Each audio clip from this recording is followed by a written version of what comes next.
Vous regardez New Info, bonsoir et merci de nous rejoindre pour Décryptage. La plateforme des forces vives de Guinée, regroupant une partie de l'opposition et de la société civile, a décidé de ne plus reconnaître les autorités transitoires à partir du 31 décembre 2024. En Guinée-Conakry, la transition est dirigée par le général Mamadi Doumbouya. Mamadou Diouf, bonsoir et bienvenue.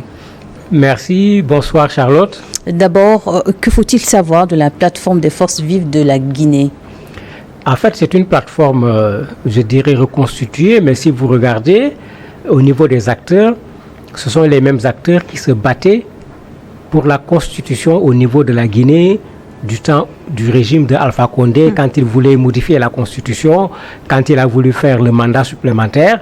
Quand vous regardez les organisations de la société civile, les partis qui sont là-bas, globalement, c'est eux qui étaient là-bas. Il y a quand même une nuance près. Le parti de Alpha Condé, le RPG, qui à l'époque était dans l'autre camp, aujourd'hui se trouve dans le camp de l'opposition, avec ceux qui sont en train de réclamer la fin effective de la transition pour le 31 décembre. Et cette date du 31 décembre, justement 2024, marquait la limite fixée pour le retour à l'ordre constitutionnel en Guinée. Oui, c'était pas une question de limite fixée seulement.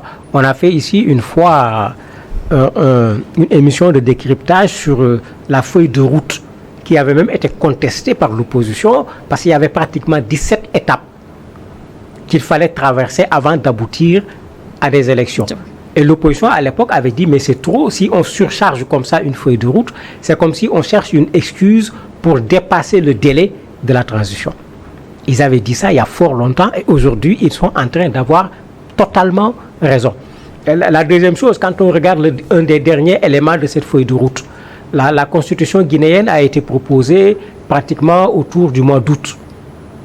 En proposant le texte de la constitution, il avait été dit que le référendum allait avoir lieu avant le mois de décembre, puisque le mois de décembre devait être consacré à l'élection qui mettait fin à la transition. Mais qu'est-ce qui a empêché de faire le référendum depuis lors? Parce qu'il faut oublier, il ne faut pas oublier plutôt que la Guinée c'est un coup d'État militaire, c'est vrai, mais la Guinée n'est pas en situation de guerre comme le Burkina, comme le Niger, où la situation d'insécurité est souvent utilisée comme excuse pour ne pas pouvoir organiser des élections. Il y a un coup d'État militaire, c'est vrai, mais le contexte n'est pas du tout le même. Et que faut-il comprendre par ne plus reconnaître les autorités transitoires à compter de la date du 31 décembre selon la plateforme des forces vives de la Guinée? Qu'est-ce que cela implique, cette annonce?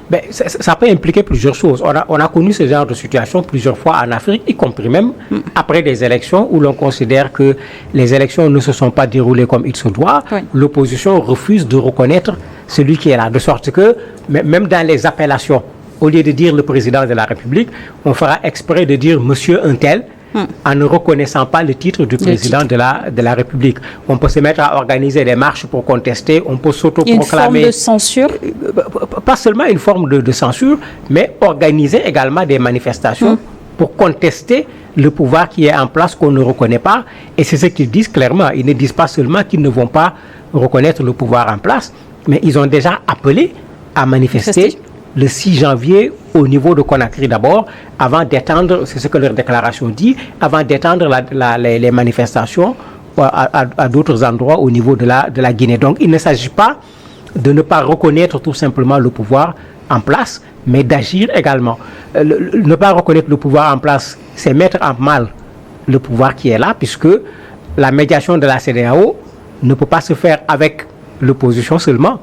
Ça ne peut pas se faire avec le pouvoir en place seulement. Si l'opposition ne reconnaît pas le pouvoir en place, quand on veut faire une médiation, on fera la médiation entre qui et qui. Nous sommes donc à la veille de la date butoir, mais le régime du général Doumbouya a justifié le report par la nécessité d'une refondation de l'État. Quel est le bilan 3 ans après? 3 ans après, il y a quelque chose qui a été fait. Les Guinéens le reconnaissent.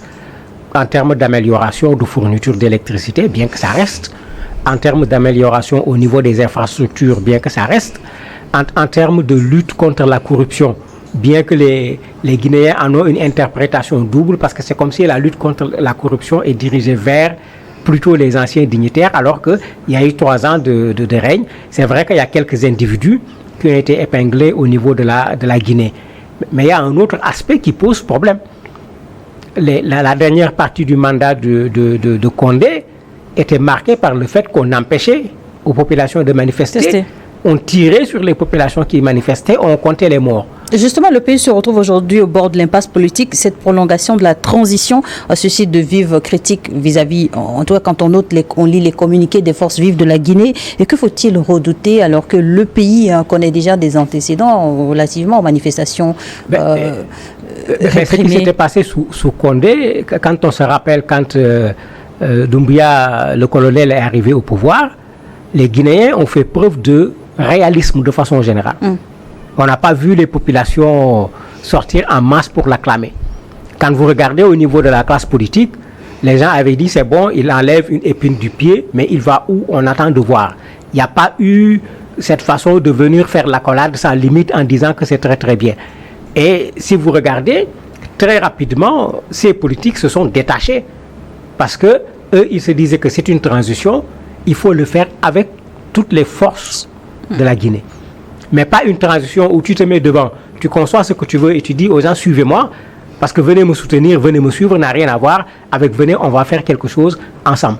Alors que souvent c'est le venez on va faire quelque chose ensemble, mais sur le terrain vous avez quelqu'un qui pose ses plates-bandes de façon stratégique et qui demande pratiquement aux autres de suivre. On a vu les conséquences. Les manifestations contre Condé dont je parlais, il y a eu des manifestations contre Doumbouya. Et cela a produit les mêmes résultats. De la violence, des morts. Finalement, Doumbouya a fini par interdire même les manifestations et l'interdiction est là jusqu'à présent. Donc imaginez, on appelle à manifester le 6. Les manifestations pacifiques ont-ils précisé? Bien sûr, le communiqué est très clair. Ils appellent à une manifestation pacifique. Mais pour ceux qui connaissent la Guinée, je ne connais pas un appel à une manifestation violente.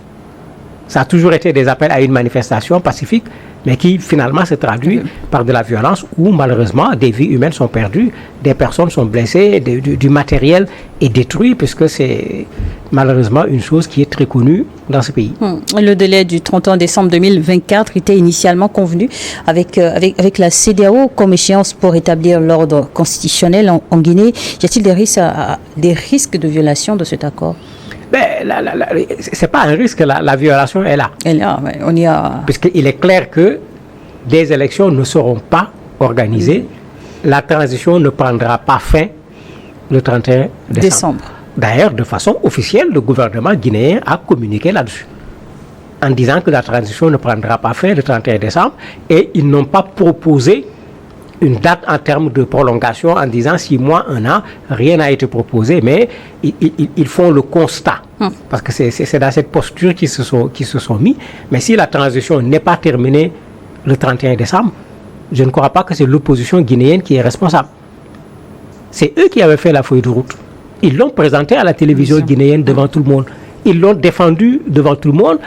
La Guinée était pratiquement dans l'impasse. Je dirais même que la CEDEAO a fait pression sur l'opposition pour que l'opposition accepte, parce que le délai de prolongation, parce que nous sommes déjà dans une prolongation pour la transition en Guinée, qui fait déjà 3 ans, parce que le coup d'État c'était en 2021. Tout à fait. L'opposition ne voulait pas de ce délai. Il y a eu un forcing pour amener l'opposition à accepter. Donc la CEDEAO se trouvera ici dans une position, comme d'habitude, très inconfortable par rapport à une opposition qui va avoir tendance à penser que la CEDEAO s'était mis plutôt du côté du pouvoir quand il fallait négocier pour la feuille de route. Aujourd'hui, quand la CEDEAO va revenir, c'est la CEDEAO qui aura du mal à regarder l'opposition en face, parce que c'est comme si c'est l'opposition qui avait raison. La CEDEAO actuelle était en capacité de pouvoir encore gérer une nouvelle crise dans la région? Mais elle peut parfaitement gérer une nouvelle crise dans la région, parce que les pays ne sont pas les mêmes. Il y a des pays où quand il y a impasse, il faut nécessairement une intervention d'un organisme international pour aider à résoudre les problèmes. C'était le cas en Guinée quand il y a eu la première impasse dont je parlais tout à l'heure. Mais ça peut être encore le cas, d'autant qu'il y a quelqu'un, l'ancien président du Bénin, Yahi Boni, qui est choisi pour s'occuper de cette affaire de la Guinée. Le problème, c'est que c'est maintenant qu'il faut l'activer. Mais on risque d'attendre d'abord le 6 janvier, qu'il y ait des problèmes avant de l'activer, alors que l'idéal aurait été de l'activer de façon proactive pour qu'il n'y ait pas de raison de faire une manifestation le 6 janvier, parce qu'on parviendra à faire en sorte que le pouvoir et l'opposition s'entendent sur qu'est-ce qu'on fait du reste de la transition. Ce qui va être également très compliqué, parce que l'opposition, dans son communiqué, est extrêmement claire. Pour eux, il n'est plus question que les militaires continuent avec la transition. À partir du 31 janvier, il faut mettre en place une transition civile, pas militaire. Vous voyez qu'ici, vous avez des positions qui sont très éloignées. S'il faut négocier, ça risque de prendre du temps. Si on attend, on risque d'aboutir à un 6 janvier où tous les risques sont à prévoir. L'État devra alors pour le 6 janvier garantir des manifestations, sécuriser des manifestations pacifiques. L'État ne pourra pas sécuriser les manifestations pacifiques parce que l'État interdit les manifestations. Si l'État se met à sécuriser, l'État serait en contradiction par rapport à une décision qui a été prise qui consiste à refuser les manifestations. C'est pourquoi c'est compliqué. D'une part, justement, l'État qui interdit les manifestations, la Force Vive maintient donc le début de ces manifestations à compter du 6 janvier. On va vers un bras de fer dans le pays. On va vers un bras de fer, surtout que ce n'est pas une question de manifestation. Rappelez-vous, il y a quelques semaines, l'État guinéen avait fait un travail sur les partis politiques pour clarifier un peu ce qui se passe dans le landerneau politique en Guinée. Mais il y a une 50aine de partis qui ont été tout bonnement interdit, pour ne pas dire dissous. Il y a une 60aine de partis, on leur a dit, on va vous mettre en observation et on prendra la décision par la suite.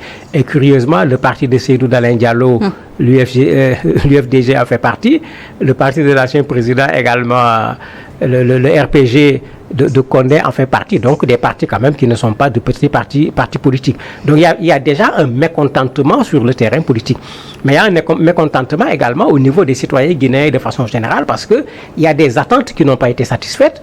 Vous avez un mécontentement au niveau de la presse et des populations guinéennes de façon générale parce que la liberté de la presse est particulièrement restreinte.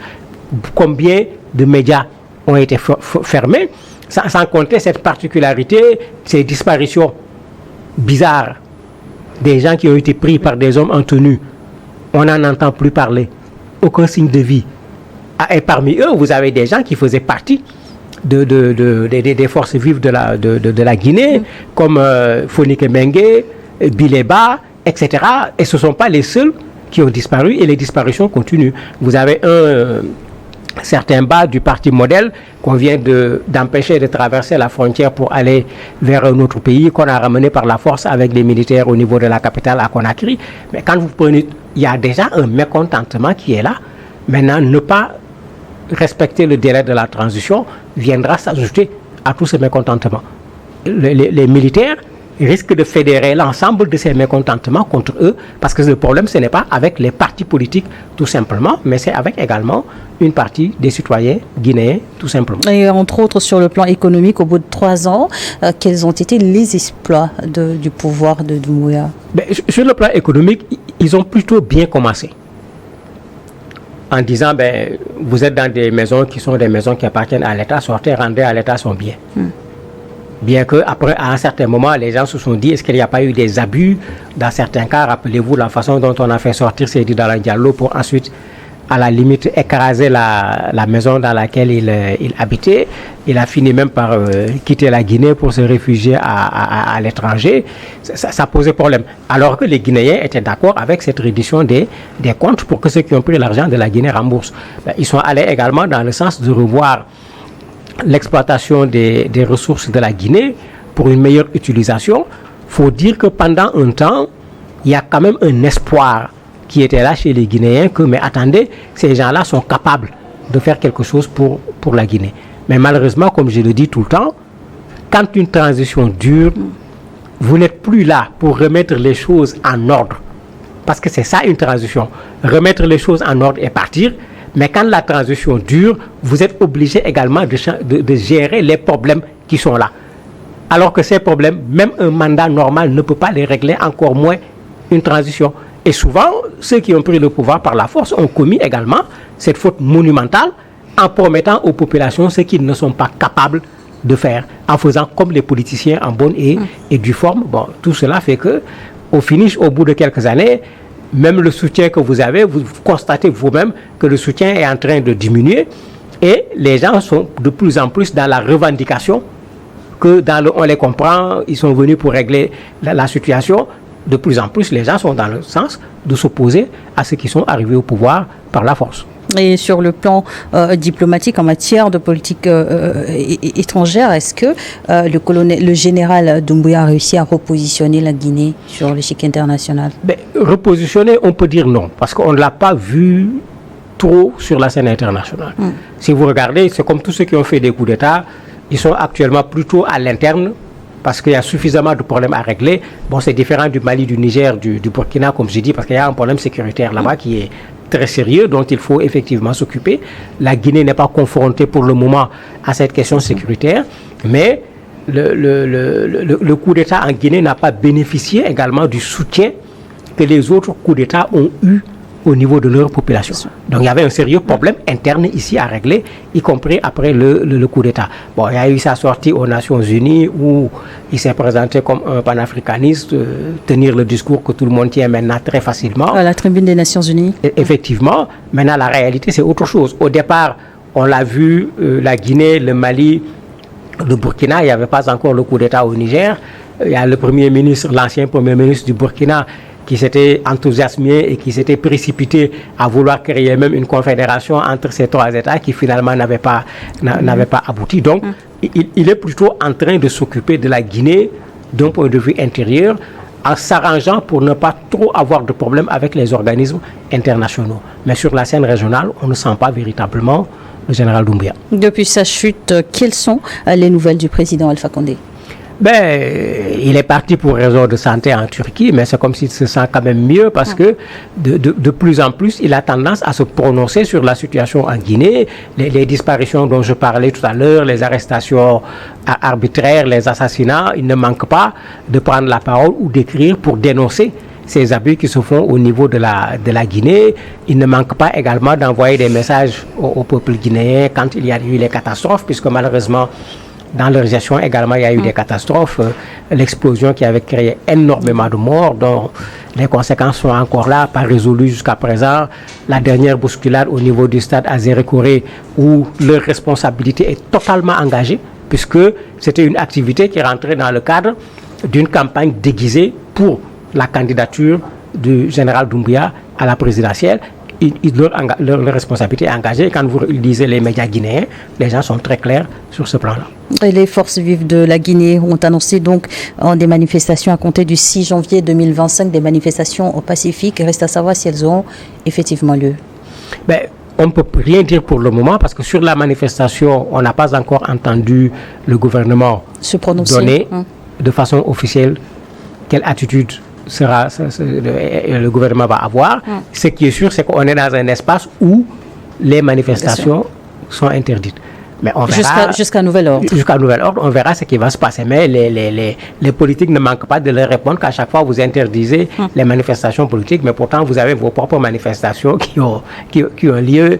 Alors qu'il ne faut pas faire une loi qui va être une loi avec deux poids, deux mesures.